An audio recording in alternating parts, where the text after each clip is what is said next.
हजारों करोड़ रुपए से अधिक के ये प्रोजेक्ट्स रोजगार के नए अवसर पैदा करेंगे, किसानों और पशुपालकों की आय बढ़ाने में मदद करेंगे और इस पूरे क्षेत्र में हेरिटेज टूरिज्म से जुड़ी सुविधाओं को भी विस्तार देंगे।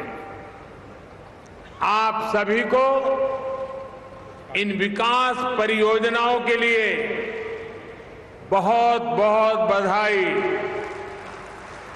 ये मेहराना वालों ने राम राम।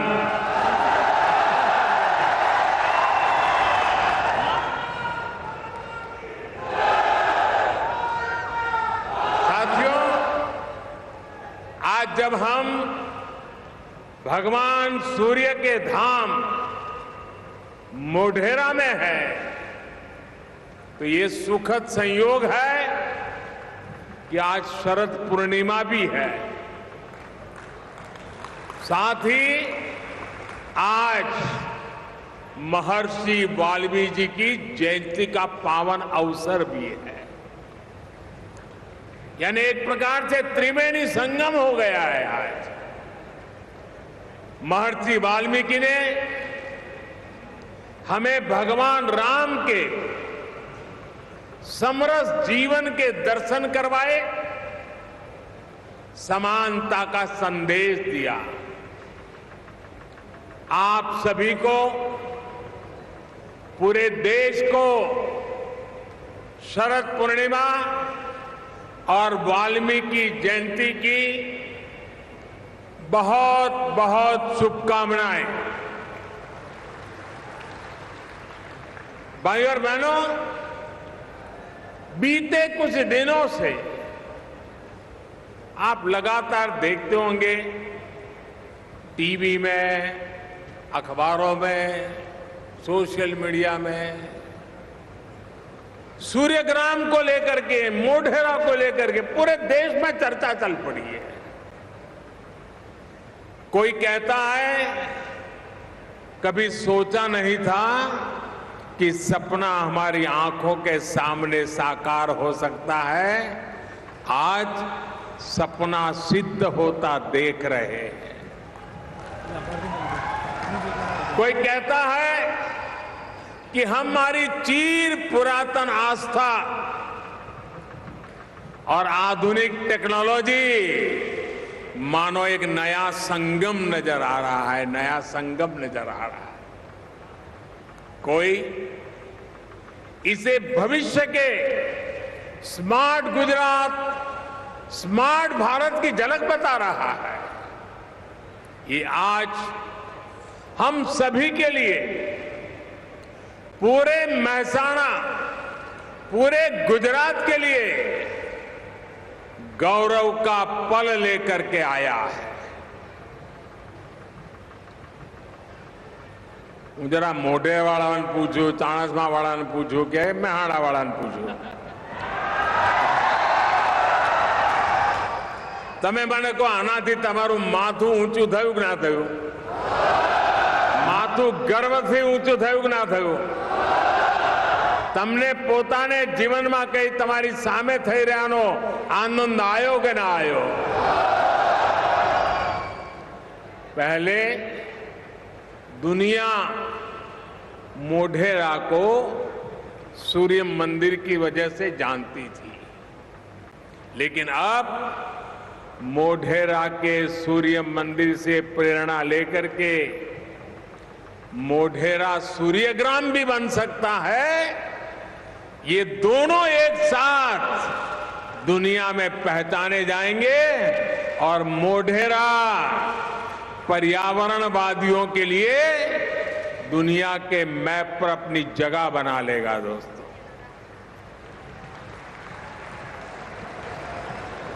साथियों, गुजरात का यही तो सामर्थ्य है जो आज मोढेरा में नजर आ रहा है, वो गुजरात के हर कोने में मौजूद है। कौन भूल सकता है ये मोढेरा के सूर्य मंदिर को ध्वस्त करने के लिए, उसको मिट्टी में मिलाने के लिए आक्रांताओं ने क्या कुछ नहीं किया था। यही मोढेरा जिस पर भांति भांति के अनगिनत अत्याचार हुए थे, आज अब अपनी पौराणिकता के साथ आधुनिकता के लिए दुनिया के लिए मिसाल बन रहा है। भविष्य में जब भी सोलर पावर को लेकर के बात होगी, જ્યારે પણ દુનિયામાં સૌર ઉર્જાની વાત થશે એટલે મોઢેરા પહેલું નામ દેખાશે। કારણ અહીંયા બધું જ સૌર ઉર્જાથી, સોલર પાવરથી ચાલી રહ્યું છે। घर की रोशनी हो, खेतीबाड़ी की जरूरत हो, यहां तक कि गाड़ियां, बसें भी सोलर पावर से चलने का प्रयास होगा। 21वीं सदी के आत्मनिर्भर भारत के लिए हमें अपनी ऊर्जा जरूरतों से जुड़े ऐसे ही प्रयासों को बढ़ाना है। मैं गुजरात को, देश को,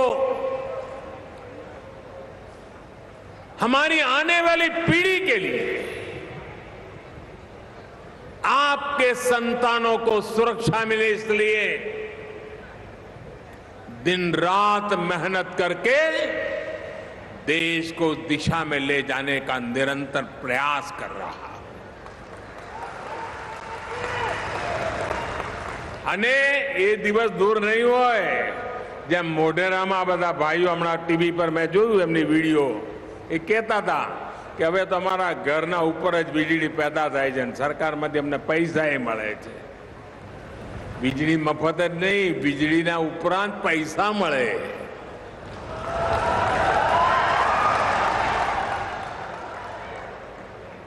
અહીં વીજળીનો કારખાનાનો માલિક પણ એ ઘરવાળો, कारखानो मालिक पड़े खेतर वालों,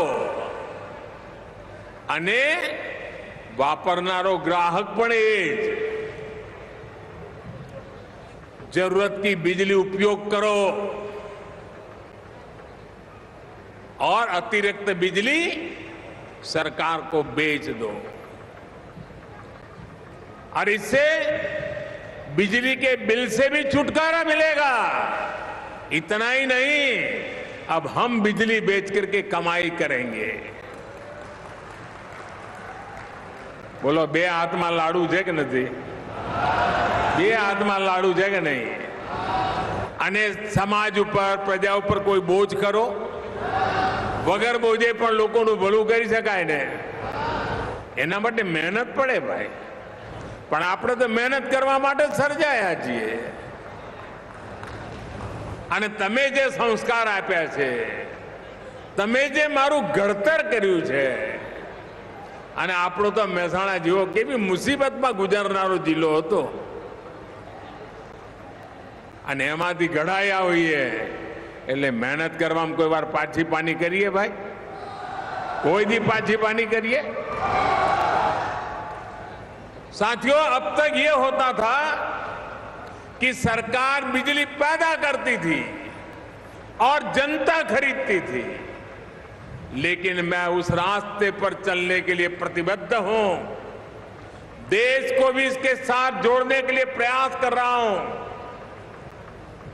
मुझे आगे का रास्ता नजर आ रहा है, और इसलिए ही केंद्र सरकार ये लगातार प्रयास कर रही है कि अब लोग अपने घरों में सोलर पैनल लगाएंगे, किसान अपने खेतों में बिजली पैदा करेंगे, छेड़ा ऊपर सौर पंप भी लगाएंगे।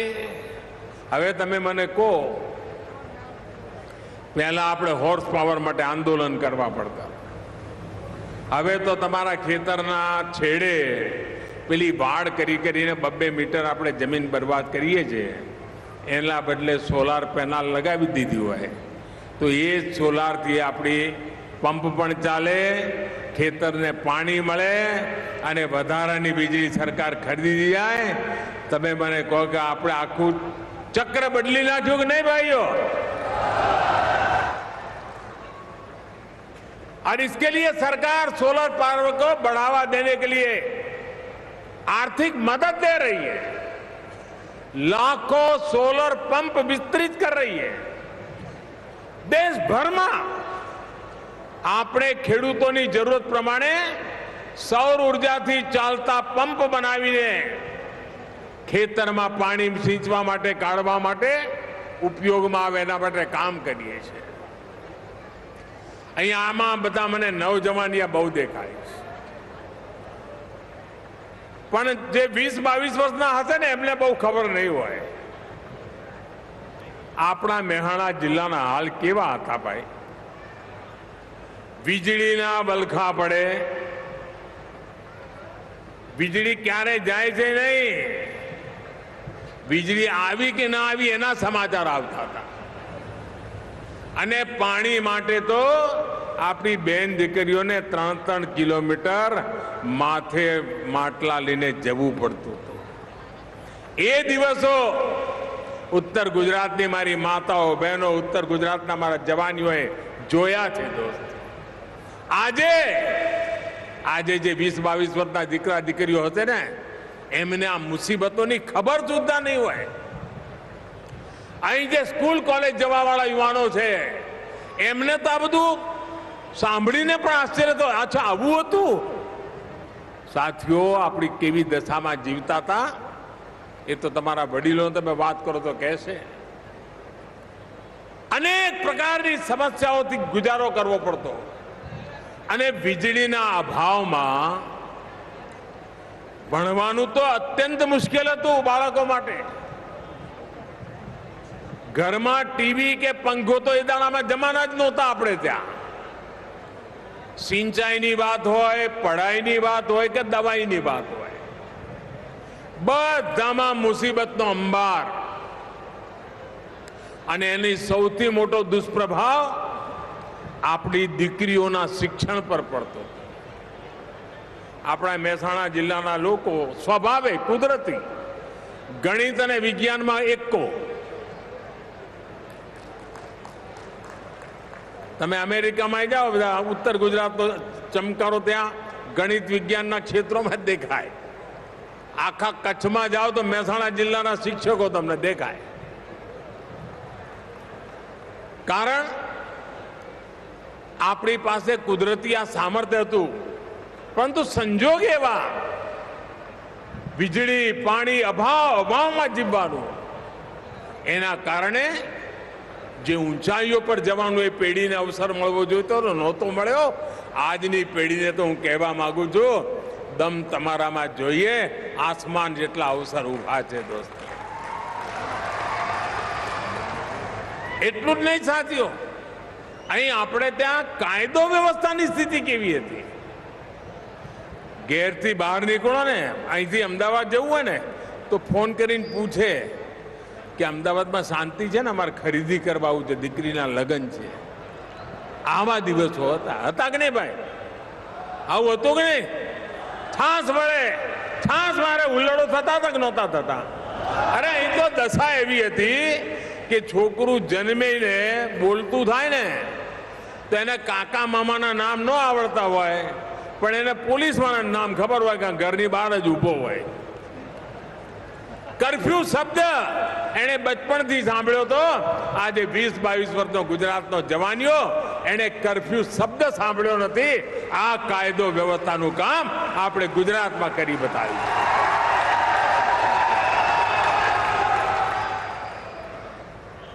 વિકાસના વિરોધનું જ વાતાવરણ, પરંતુ ગયા 2 દશકમાં આપે અમારામાં જે વિશ્વાસ મૂક્યો એના કારણે આજે દેશ હિન્દુસ્તાનના પ્રમુખ રાજ્યોની અંદર પોતાનો ઝંડો ગાડીને ઊભું થઈ ગયો છે. ભાઈઓ, આ ગુજરાતનો જય જયકાર.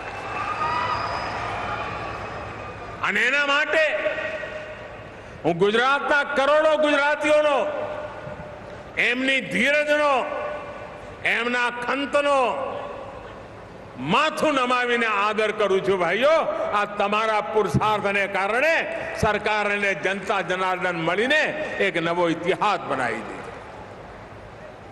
અને આ બધું આપના અપાર વિશ્વાસને કારણે શક્ય બન્યું છે. ક્યારેય આપે મારી જાત નથી જોઈ, ક્યારેય આપે મારા રાજનીતિક જીવનને જોયું નથી. આપે આંખ બંધ કરીને મને આશીર્વાદ આપ્યા છે, પૂરી મમતાથી, પ્રેમથી આપ્યા છે. અને તમારો માપદંડ એક જ હતો કે મારા કામને તમે જોયું અને મારા કામને તમે મોહર મારતા રહ્યા છો. અને મને જ નહીં, મારા બધા સાથીઓને તમે આશીર્વાદ આપતા રહ્યા છો. અને જેમ તમારા આશીર્વાદ વધતા જાય છે, એમ મારી કામ કરવાની ઈચ્છા પણ વધતી જાય છે અને મારી કામ કરવાની તાકાત પણ વધતી જાય છે. સાથીઓ, કોઈ પણ પરિવર્તન એમ જ નથી આવતું. એના માટે દૂરગામી સોચ જોઈએ, વિચાર જોઈએ. મહેસાણાના તમે બધા લોકો સાક્ષી છો. આપણે પંચશક્તિના આધારે સમગ્ર ગુજરાતના વિકાસ માટેના 5 પિલર ઉભા કર્યા હતા.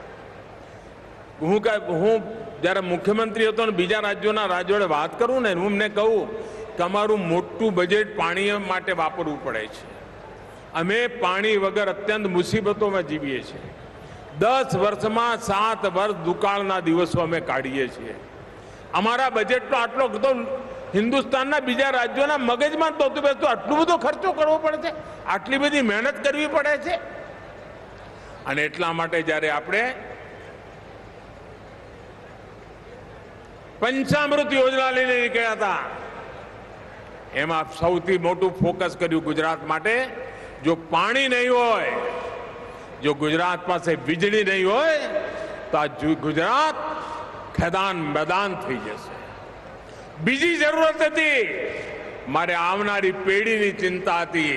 અને એના માટે શિક્ષણ અને વડીલો માટે સ્વાસ્થ્ય, તબિયત, એમને તંદુરસ્તી, એના માટે પૂરી તાકાત લગાવી. અને ત્રીજી વાત, ગુજરાત ભલે વેપારી તરીકે માલ લઈને આપે, પણ ગુજરાત ખેતીમાં જે પછાતપણું હતું, હિન્દુસ્તાનમાં છેલ્લા નંબરે હતા ખેતીમાં. ખેતી જો આગળ વધે તો મારું ગામડું સમૃદ્ધ થાય, અને મારું ગામડું સમૃદ્ધ થાય ને તો મારું ગુજરાત ક્યારે પાછું ન પડે. અને એટલા માટે આપણે ખેતી તરફ ધ્યાન આપીએ. અને જો ગુજરાતને તેજ ગતિથી વધારવું હોય ને, તો ઉત્તમ પ્રકારના રસ્તા જોઈએ, ઉત્તમ પ્રકારની રેલ જોઈએ, ઉત્તમ પ્રકારના એરપોર્ટ જોઈએ, કનેક્ટિવિટી જોઈએ. અને તો જ વિકાસ માટેનો ફળ ચાખવા માટેના આપણા માટે અવસર ઉભા થાય. વિકાસ રોકાય નહીં, ઉત્તરોત્તર વધ્યા જ કરે. અને એના માટે આવશ્યક હતું આ બધું. એટલે ઉદ્યોગો આવે, પર્યટન આવે, વિકાસ થાય. અને આજે ગુજરાતમાં દેખાય છે. આપ જુઓ ને, સ્ટેચ્યુ ઓફ યુનિટી અમેરિકામાં સ્ટેચ્યુ ઓફ લિબર્ટી પર લોકો જાય છે, એના કરતા વધારે અમારા સરદાર સાહેબના ચરણોમાં વંદન કરવા લોકો આવે. આ મોઢેરા જોતામાં ટુરિઝમનું સેન્ટર બની જવાનું છે. દોસ્તો, તમે બસ તૈયારી કરો કે અહીંયા આવનારો કોઈ પણ ટુરિસ્ટ નિરાશ ન થઈને જાય, દુઃખી થઈને ન જાય. એ જો ગામ નક્કી કરે ને તો ટુરિસ્ટો અહીંયા ઢગલા આવવાના ચાલુ થઈ જશે. સાથીઓ, આ ગામે ગામ વીજળી પહોંચાડવાની અને 24 કલાક વીજળી આપવાની વાત મેં સૌથી પહેલા ઊંઝામાં ચાલુ કરી. ઊંઝામાં જ્યોતિગ્રામ યોજના બનાવી હતી. અમારા નારાયણ કાકા અહીંયા બેઠા છે, એમને ખબર છે, એ વખતે ધારાસભ્ય હતા. દરેક ગુજરાતી એનો ગવાહ છે કે આપણે નક્કી કર્યું કે મારે 24 કલાક ઘરમાં વીજળી આપવી છે. અને એવું અભિયાન ઉપાડ્યું, 1000 દિવસ મેં કામ કરી બતાવ્યું. અને તમારી પાસે હું શીખ્યો હતો ને, એટલે દિલ્હી ગયો એટલે મેં જોયું 18,000 ગામ એવા હતા જ્યાં વીજળી નહોતી ગઈ. ત્યાં મેં કહ્યું મારે 1000 દિવસમાં કામ પૂરું કરવું છે. અને સાહેબ તમને આનંદ થશે, આ તમારો ગુજરાતનો દીકરો એને 18,000 ગામને વીજળીવાળા કરી દીધા. મને યાદ છે 2007માં પાણીના એક પ્રોજેક્ટના ઉદ્ઘાટન માટે, હું લોકાર્પણ માટે અહીંયા ડેડિયાસણ આવ્યો અને ત્યારે મેં કહ્યું હતું કે જે લોકો ગુજરાતમાં પાણીના જે પ્રયાસો છે એની કિંમત નથી માનતા, એનું મહત્વ નથી માનતા, એમને 15 વર્ષ પછી ખબર પડવા માંડી. જ્યારે ટીવી પર જોવા માંડ્યા ને તો એમને ખબર પડી કે આ પાણી માટે 15 વર્ષ સુધી જે તપ કર્યું છે ને એ અમારા ગુજરાતને લીલુંછમ કરી રહ્યું છે અને મારી માતાઓ બહેનોના ચહેરા ચમકી રહ્યા છે. આ પાણીની તાકાત છે. જો સુજલામ સુફલામ યોજના અને સુજલામ સુફલામ કેનાલ બનાવી, હું ગુજરાતના ખેડૂતોનો જેટલો આભાર માનું એટલો ઓછો છું કે સુજલામ સુફલામ કેનાલ માટે એક પણ કોર્ટ કચેરીના કાયદા કાનૂનને બંધન વગર લોકોએ મને જે જમીન જોઈતી હતી આપી અને જોતામાં સુજલામ સફલામ કેનાલ બની ગઈ અને જે પાણી દરિયામાં ઠલવાતું હતું એ આજે ઉત્તર ગુજરાતના ખેતરોની અંદર ઠલવાવા માંડ્યું અને મારું ઉત્તર ગુજરાત 3 પાક લેતું થયું દોસ્તો. 3 પાક લેતું થયું. આજે પાણીથી જોડાયેલી યોજનાઓ, એના ઉદ્ઘાટન શિલાન્યાસ, એનો મને અવસર મળ્યો. વિસનગર, મારું ગામ વડનગર, અમારો ખેરાલુ તાલુકો, આના મોટા ભાગના લોકોને આના કારણે પાણીની સુવિધા વધવાની છે. અને પાણી આવે તો એનો સીધો લાભ કુટુંબની તંદુરસ્તી પર થાય, માતાઓ બહેનોની શક્તિનો સદુપયોગ થાય, પશુપાલન જેટલું વિકસે વિસ્તરે એટલું સંભવ બને, ખેતીને તો ચારે કોને લાભ થાય. અને એટલા માટે પશુપાલન, અને આપણો મહેસાણા જિલ્લાની તો ઓળખ જ. અને મને હમણાં અશોકભાઈ કહેતા હતા કે અમે 1960 પછી ડેરીમાં રેકોર્ડ નફો કર્યો છે. રેકોર્ડ નફો કર્યો છે. મારા ઉત્તર ગુજરાતના પશુપાલકોને, અમારા ઉત્તર ગુજરાતના પશુપાલકોને અભિનંદન આપું છું કે આપે ડેરી એવા લોકોના હાથમાં સોંપી કે ચવાઈ જતું તે બંધ કર્યું અને તમને નફાના પૈસામાં ભાગીદાર બનાયા. ભાઈઓ, આપે તો એ દિવસો જોયેલા છે જ્યારે પાણી ના હોય, ચારો ના હોય, અકાળ હોય, આપણે ઘાસચારો હિન્દુસ્તાનના છેડેથી લાવવો પડતો હતો, ટ્રેનો ભરીને. પાણી માટે પશુ ભલખા મારતા હતા અને છાપાઓની અંદર પાના ભરીને છપાતું હતું. આજે બધામાંથી આપણે મુક્તિ થયા એટલે 20-22 વર્ષના છોકરાને ખબર નથી કે ભાઈ કેવી મુસીબતમાંથી ગુજરાતને આપણે બહાર કાઢ્યું છે અને હવે જબરદસ્ત મોટો કૂદકો મારવા માટે આગળ વધવાનું છે. આટલાથી સંતોષ નથી માનવાનો. મારે મન તો આ જે થયું છે એના કરતા અનેક ગણું કરવું છે. વીજળી પહોંચે, પાણી પહોંચે તો ઔદ્યોગિક વિકાસ થાય, કૃષિ ઉત્પાદનમાં વૃદ્ધિ થાય, દૂધ ઉત્પાદનમાં વૃદ્ધિ થાય અને હવે તો ફૂડ પાર્ક એનું પણ કામ વધી રહ્યું છે. એફપીઓ બની રહ્યા છે, એનું પણ કામ વધી રહ્યું છે. આપણું મહેસાણા દવા, પ્લાસ્ટિક, સિમેન્ટ, એન્જિનિયરિંગ આ બધા ઉદ્યોગો માટે એક મોટું ઉર્જા કેન્દ્ર બની રહ્યું છે કારણ ખપત વધી છે. આપણું Mandal Becharaji special investment region, એના બાદ તો ઓટોમોબાઈલ ઇન્ડસ્ટ્રી. જાપાન વાળા ગાડી અહીંયા બનાવે અને અહીંયા બનાવેલી ગાડી જાપાનમાં મંગાવે. બોલો સાહેબ, આનાથી મોટું શું હોય? જાપાનના લોકો અહીંયા આવે, અહીંયા આવીને પૈસા રોકે, અહીંયા ગાડી બનાવે. બુદ્ધિ પછીનો ગુજરાતના બાળકોનો. અને જાપાનને હવે ગાડી જોઈએ તો એ ગાડી જાપાન મંગાવે છે વાપરવા માટે. આજે 3 પ્લાન્ટ અને લાખો ગાડીઓ બની રહી છે, લાખો ગાડીઓ. સાયકલ બનાવવાના સાંસા હતા દોસ્તો, ગાડીઓ બની રહી છે. અને મારા શબ્દો લખી રાખજો દોસ્તો, મારા શબ્દો લખી રાખજો. જે ગુજરાતમાં સાયકલ નહોતી બનતી ત્યાં ગાડીઓ બની, મેટ્રોના કોચ બનવા માંડ્યા. અને એ દિવસ દૂર નહીં હોય, આ ઉપર તમે વિમાન જુઓ છો ને, એ ગુજરાતની ધરતી પર બનશે.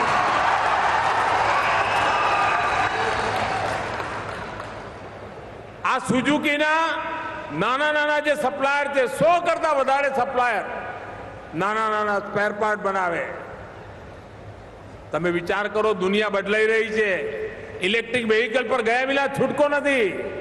એનું મોટું કામ, હિન્દુસ્તાનનું મોટામાં મોટું કામ આ તમારા મા બૈચરાજીના ચરણોમાં થવાનું છે દોસ્તો.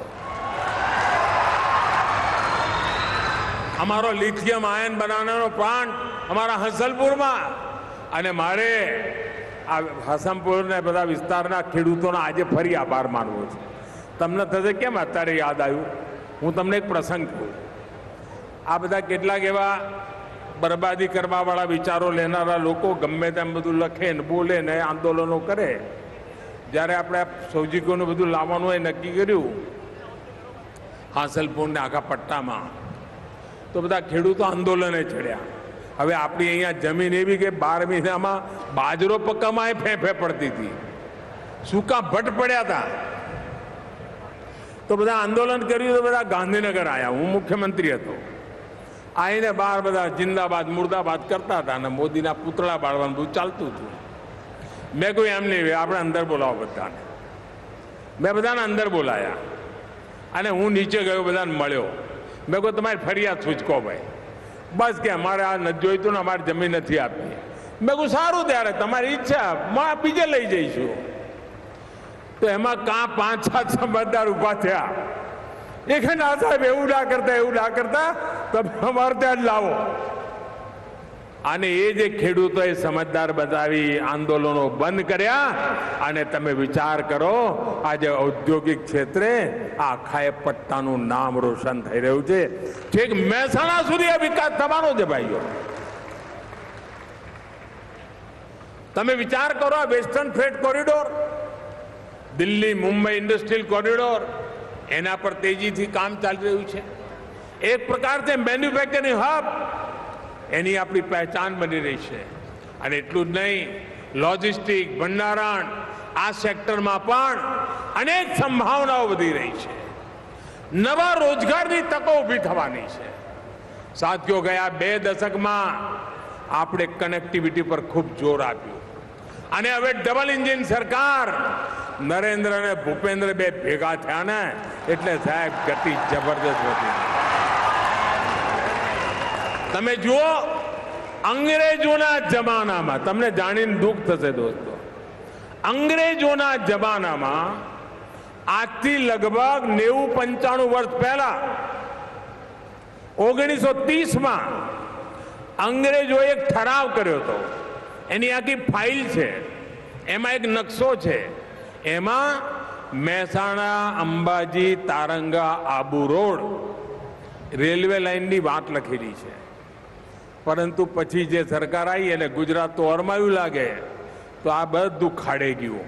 આપણે બધું કઢાયું, બધા પ્લાન બનાવ્યા, અને હમણાં હું મા અંબાના ચરણોમાં આવ્યો હતો અને એ રેલવે લાઇનનું ખાતમુહૂર્ત કરીને ગયો.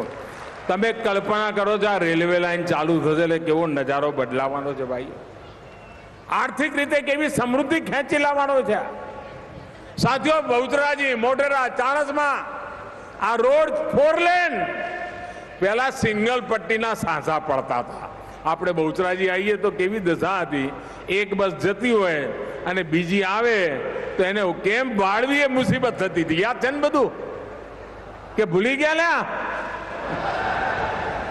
આજે 4 લેન રોડની વાત. સાથીઓ, વિકાસ કરવો છે તો શિક્ષણ, કૌશલ, આરોગ્ય, એના વિના બધું અધૂરું છે. અને એટલા માટે મહેસાણામાં આના પર પણ વિશેષ, ગુજરાતમાં આના પર પણ વિશેષ આપણે ધ્યાન આપીએ. સરકારી અધિકારીઓ કર્મચારીઓના પ્રશિક્ષણ માટે સરદાર સાહેબની સ્મૃતિમાં એક સરસ મજાનું સંસ્થાન હવે ઊભું થઈ રહ્યું છે. જેના નવજવાન હોનહાર નવજવાનો એમને પ્રગતિ કરવાનો અવસર મળે છે. ગુજરાત સરકારને હું બધાઈ આપું છું, અભિનંદન કરું છું કે એમણે આ મહત્વપૂર્ણ નિર્ણય કર્યો છે અને મહત્વપૂર્ણ યોગદાન આપવાનો વિચાર કર્યો છે. વડનગરમાં મેડિકલ કોલેજ, અમારે ત્યાં તો 11મું ભણીને ક્યાં જવું એ વલખા મારતા હતા, એ ગામમાં જે મેડિકલ કોલેજ ચાલે છે. ગુજરાતના દરેક જિલ્લામાં આધુનિક સ્વાસ્થ્ય સુવિધાઓ આ ડબલ એન્જિનની સરકાર આવનારા દિવસોમાં જેટલો વધારે પસારો થાય કરવા માંગે છે. સાથીઓ, મને સંતોષ છે કે પ્રધાનમંત્રી જનઔષધિ કેન્દ્રો, જેના કારણે સસ્તી દવાઓ, અને સસ્તી દવાઓ એટલે જેના ઘરમાં હંમેશા દવા લાવવી પડતી હોય, વડીલો હોય, કંઈ ને કંઈ માંદગી હોય, મહિને 1000 રૂપિયાનું બિલ થતું હોય, અમે આ જનઔષધિ કેન્દ્રો ખોલ્યા. મારી બધાને વિનંતી છે, દવા ત્યાંથી જ લો. જરાય ઉતરતી કક્ષાની દવા નથી હોતી, ગેરંટેડ દવા હોય છે. જે બિલ 1000નું આવતું હતું આજે 100-200 રૂપિયામાં પતી જાય, તમારા 800 રૂપિયા બચે. એના માટે આ દીકરો કામ કરી રહ્યો છે. તમે એનો લાભ લો. ખૂબ મોટી સંખ્યામાં રોજગાર આપવા વાળા પર્યટનનું સેક્ટર, મેં કહ્યું એમ, હમણાં જો વડનગરમાં જે બધું ખોદકામ થયું, હજારો વર્ષ જૂની ચીજો હાથ લાગી છે. અને જેમ કાશી અવિનાશી છે, જ્યાં ક્યારેય કોઈ અંત નથી થયો, આ બીજું આપણું શહેર હિન્દુસ્તાનનું વડનગર છે, જ્યાં ગયા 3000 વર્ષમાં ક્યારેય અંત નથી થયો. હંમેશા કોઈને કોઈ માનવ વસ્તી રહી છે. એ ખોદકામમાં બધું નીકળ્યું છે. દુનિયા જોવા આવશે. સાથીઓ, સૂર્ય મંદિરની સાથે સાથે અમારું બહુચરાજીનું તીર્થ, અમારા ઉમિયા માતા, અમારું સતરલિંગ તળાવ, અમારી રાણકી વાવ, અમારું તારંગા હિલ, અમારું રુદ્ર મહાલય, વડનગરના તોરણ, આ આખા પટ્ટામાં એકવાર બસ લઈને નીકળે ને યાત્રીઓ, 2 દાડા સુધી બધું જોયા જ કરે, થાકી જાય એટલું બધું જોવાનું છે ભાઈ. એને આપણે આગળ વધારવું છે. સાથીઓ, 2 દશકમાં આપણા મંદિરો, શક્તિપીઠો, આસ્થા, એની દિવ્યતા, ભવ્યતા પુનઃ પ્રસ્થાપિત કરવા માટે જી જાનથી કામ કર્યું છે, ઈમાનદારીથી પ્રયાસ કર્યો છે. આપ જુઓ, સોમનાથ, ચોટીલા, પાવાગઢ, ચોટીલાની સ્થિતિ સુધારી. પાવાગઢ 500 વર્ષ સુધી ધજા નહોતી ફરકતી ભાઈઓ. હમણાં હું આવ્યો તો એક દી 500 વર્ષ પછી ધજા ફરકતી. હમણાં અંબાજી કેવું ચમકી રહ્યું છે. મને તો કહ્યું આજે કે આજે સાંજે 7 વાગે કે અંબાજીમાં મહાઆરતી છે. હજારો લોકો એક સાથે શરદ પૂર્ણિમામાં મહાઆરતી કરવાના છે. ભાઈઓ, ગિરનાર હોય, પાલીતાણા હોય, બહુચરાજી હોય, આવા બધા તીર્થક્ષેત્રો પર એવું ભવ્ય કામ થઈ રહ્યું છે કે જેના કારણે હિન્દુસ્તાનના ટુરિસ્ટોને આકર્ષવાની તાકાત ઊભી થવાય છે. અને ટુરિસ્ટ આવે ને એટલે બધાનું ભલું થાય દોસ્તો. અને અમારો તો મંત્ર છે, સબકા સાથ, સબકા વિકાસ, સબકા વિશ્વાસ और सबका प्रयास. આ જ ડબલ એન્જિનની સરકાર છે. સૂર્યના પ્રકાશની જેમ સૂર્ય કોઈ ભેદભાવ નથી કરતો. જ્યાં પહોંચાય ત્યાં સૂર્ય પોતાનો પ્રકાશ પહોંચાડતો હોય છે, એમ વિકાસનો પ્રકાશ પણ ઘેર ઘેર પહોંચે, ગરીબના ઝૂંપડા સુધી પહોંચે. એના માટે મને તમારા આશીર્વાદ જોઈએ, અમારી ટીમને તમારા આશીર્વાદ જોઈએ. ખોબલે ખોબલે આશીર્વાદ આપજો દેશભાઈઓ, અને ગુજરાતના વિકાસને અમે 4 ચાંદ લગાવતા રહીએ. ફરી એકવાર આપ સૌને ખૂબ ખૂબ શુભકામનાઓ, આપ સૌને ખૂબ ખૂબ અભિનંદન, ધન્યવાદ. ભારત માતા કી. જરા જોરદાર બોલો, આપણે મેહોણા પાછળ ના પડે ભાઈ, જરા હાથ ઉપર કરીને બોલો. ભારત માતા કી. ભારત માતા કી. ભારત માતા કી. ધન્યવાદ.